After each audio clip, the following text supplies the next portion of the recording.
네, 바트 논문 발표를 맡은 구준혜입니다. 발표는 다음과 같이 진행될 예정이고요. 먼저 백그라운드부터 보고 가겠습니다. NLP 분야에서 사전학습 부분에서 대표적인 태스크로 이제 오토 인코딩과 오토 리그레시브가 있습니다. 오토 인코딩이란 버트를 예시로 생각하면 이해가 쉬울 것 같은데 이제 앞에 로버타 발표에서도 있었듯이 입력 토큰 중 일부분을 마스킹 처리하고 이제 마스킹된 부분이 뭔지 예측하는 그러한 과정을 얘기합니다. 그리고 반대로 오토 리그레시브란 이제 GPT를 예시로 생각하면 되고 이제 앞에 토큰을 토대로 뒤에 나올 내용이 뭔지 예측하는 과정을 얘기합니다.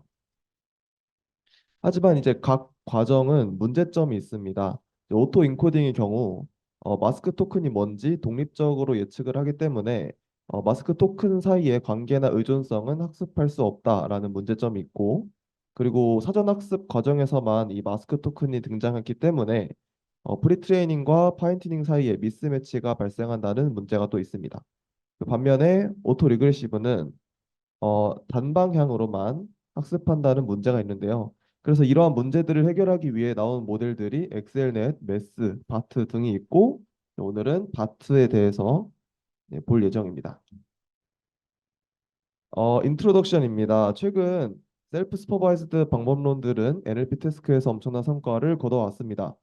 셀프 스퍼바이즈드 방법론이란 이제 비지도 학습과 같은 의미라고 보시면 되겠고, 이제 그 중에서 눈여겨봐야 하는 점은 MLM, 마스크드 랭귀지 모델입니다.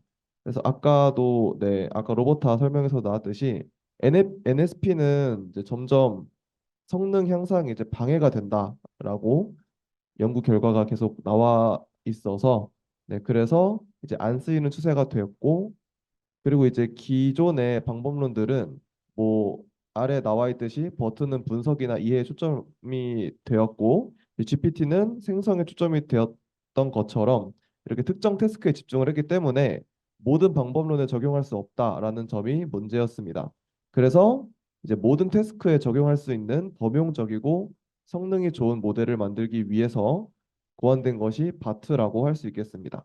이것이 목표가 되겠고요. 바트 모델은 기본적으로 인코더 디코더 구조를 따릅니다. 그래서 임의의 디노이징 함수를 통해서 인풋 될 때 손상된 인풋이 인코더에 입력이 되고 이를 디코더에서 받아서 이제 원래 텍스트로 복원하기 위해 학습을 진행합니다. 여기서 핵심은 디노이징 방법의 유연성인데요. 그래서 바트에서는 총 5가지의 디노이징 방법을 사용했고 이 중에서 어떤 방법이 가장 성능이 좋을지 평가하는 식으로 연구를 이어나갔다고 합니다.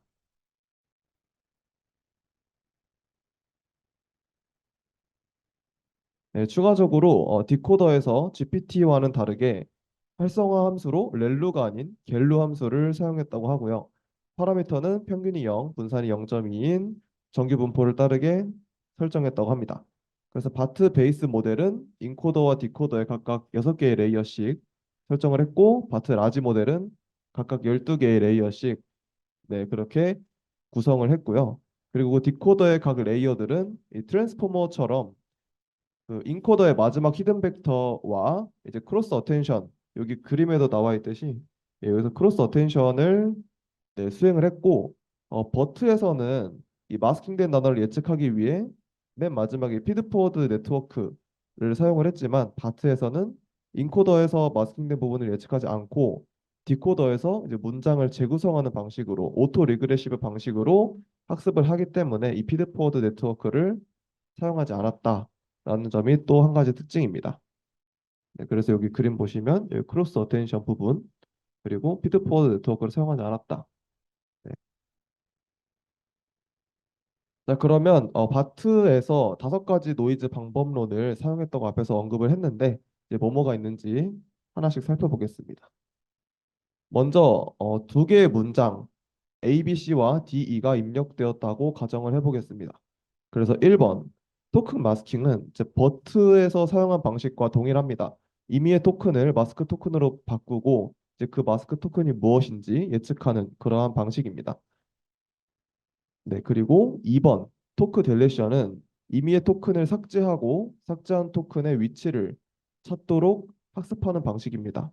이 예시에서 보면은 B와 D의 위치를 찾아야 되겠죠. 그리고 3번은 텍스트 인필링이고 이 방법이 가장 성능이 높았다고 언급하고 있어서 이 부분을 자세히 봐주시면 좋을 것 같습니다. 람다가 3인 포화성 분포를 따르도록 해서 스팬 랭스를 뽑습니다. 그래서 스팬 랭스를 뽑고 이 스팬 랭스만큼 마스크 토큰으로 대체를 합니다. 여기서 스팬 랭스라고 언급한 이유는 그 마스크 토큰의 길이가 0이 될 수도 있고 뭐 K개의 토큰이 있다면 K개 전부 문장 전체가 마스킹될 수도 있다라는 점 때문에 스팬 랭스라고 언급을 했다고 합니다. 그래서 이 해당 예시에서도 B, C 두 개가 마스킹 되었고 D와 E 사이에는 지금 원래는 토큰이 없지만 그 0개의 마스크 토큰이 들어간 것을 확인할 수가 있고요. 그래서 이제 이렇게 한 구간에 한 스팬에 해당하는 마스크 토큰이 이제 아 다시 하겠습니다. 그 마스크 토큰 안에 몇 개의 토큰이 있는지 이제 존재할지 예측하는 것이 텍스트 인필링이라고 합니다. 그리고 네 번째로 센텐스 퍼뮤테이션은 말 그대로 이제 문장의 순서를 랜덤으로 섞는 방식이고 5번 더큐멘트 로테이션은 한 토큰을 기준으로 잡아서 그 토큰을 시작점으로 회전하는 방식입니다. 그래서 이 예시에서는 C를 기준으로 잡아서 C, D, E, A, B 순으로 이렇게 회전시켰고 그래서 모델로 하여금 이 문서의 시작점을 찾도록 학습시킨 방식입니다. 다음으로 바트의 파인 튜닝 부분을 보겠습니다. 위의 두 예시처럼 시퀀스 혹은 토큰을 분류하는 문제에서 적용이 될 수 있습니다. 특히 시퀀스 분류의 경우 버트의 CLS 토큰으로 마지막에 분류 태스크를 수행하는 점에서 영감을 얻었다고 언급하고 있고 그 디코더의 맨 마지막에 그 토큰을 추가하고 해당 토큰을 멀티 클래스 리니어 클래시파이어에 입력해서 분류 태스크를 수행한다고 합니다. 그리고 그 외에 바트는 오토 리그레시브한 디코더를 사용하기 때문에 요 밑에 시퀀스 제너레이트 태스크처럼 뭐 Q&A나 요약과 같은 문장 생성 태스크도 수행할 수 있고 기계 번역 태스크도 수행할 수 있습니다. 하지만 바트는 단일 언어로 학습을 했기 때문에 다른 언어의 텍스트가 들어오면 원래는 처리할 수가 없지만 혹시 이 네 번째 그림과 같이 새로운 인코더를 또 추가해서 이런 점을 해결했다고 합니다. 다음으로 이제 여러 실험과 결과 부분 보겠습니다. 여기 아래에 보이는 랭귀지 모델, 펄뮤트 랭귀지 모델, 마스크드 랭귀지 모델, 뭐 멀티태스크 마스크드 랭귀지 모델, 마스크드 C2C 등과 같이 이 다섯 가지 모델들과 비교를 해서 위에 보이는 여러 가지 다운스트림 태스크 성능을 비교해 본 지표입니다. 각각의 모델들은 이 태스크에 따라서 이 좋고 나쁨이 좀 갈리는 이러한 결과가 나왔었는데 그 이 바트 특히 텍스트 인필링을 사용한 이 바트 베이스 모델이 되게 균일하게 일관적으로 뛰어난 성능을 보였다고 언급하고 있습니다. 다음은 모델 크기를 키워서 이제 성능이 좋게 만든 후에 이제 다른 모델과 성능을 비교한 내용입니다. 이제 먼저 1번으로 분류 태스크인데요. 이제 보시면은 여기 로버타와 이제 대부분 비슷한 준수한 성능을 보이고 있고 이제 바트는 그리고 그뿐만 아니라 이 아, 문장 요약이나 이제 번역과 같은 태스크도 이제 수행을 할 수가 있는데 여기 2번 서머라이제이션 태스크를 보면은 CNN 데일리 메일과 엑스썸 데이터를 가지고 네, 그 요약 태스크를 한 내용입니다. 그래서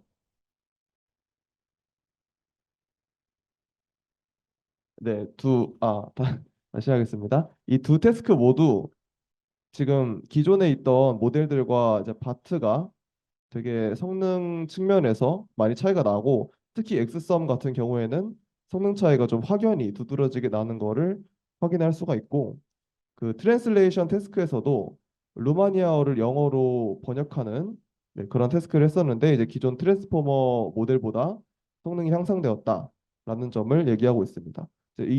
그래서 이 결과에 따르면은 요약 번역 등의 태스크에서 이제 성능 향상이 일어났 것도 이제 놀라운 그거지만 이제 그럼에도 불구하고 기존에 있던 분류 태스크에서 로보타와 비슷한 점수를 기록한 것에 의의가 있다.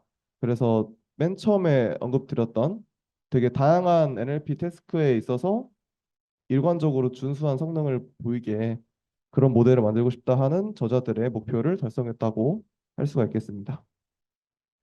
그래서 이 부분은 바트가 특히 요약 부분에 서머라이제이션 태스크에 강점이 있다는 내용이고요. 그래서 앞전 슬라이드에서 점수가 많이 올랐는데 이런 점수적인 측면뿐만 아니라 그 이 결과처럼 질적 측면에서도 매우 우수하다는 점을 시사하고 있습니다. 마지막으로 결론 부분입니다. 이제 바트는 오토 인코딩과 오토 리그레션을 결합한 모델이고 이제 문장 이해나 분석뿐만 아니라 생성, 요약, 번역 등 되게 다양한 NLP 태스크에 모두 잘 적용될 수 있도록 학습하는 것이 목표였고 또 이를 잘 이뤄냈습니다. 5가지 디노이징 방식을 사용했는데 이제 그 중에서 스팸 마스크에 몇 개의 토큰이 들어있는지 예측하는 텍스트 인필링 방식을 채택한 그 바트 모델이 가장 성능이 일관적으로 뛰어났고 특히 문장 요약, 생성 등의 분야에서 성능이 뛰어났으며 이제 이런 분야에서 특출남에도 불구하고 이제 기존 분류 태스크에서도 로보타와 비슷한 성능을 보여주어 여러 태스크에서 소타를 달성했다라고 결론 지을 수 있겠습니다. 인퍼런스 부분이고요. 이상으로 발표를 마치겠습니다. 감사합니다.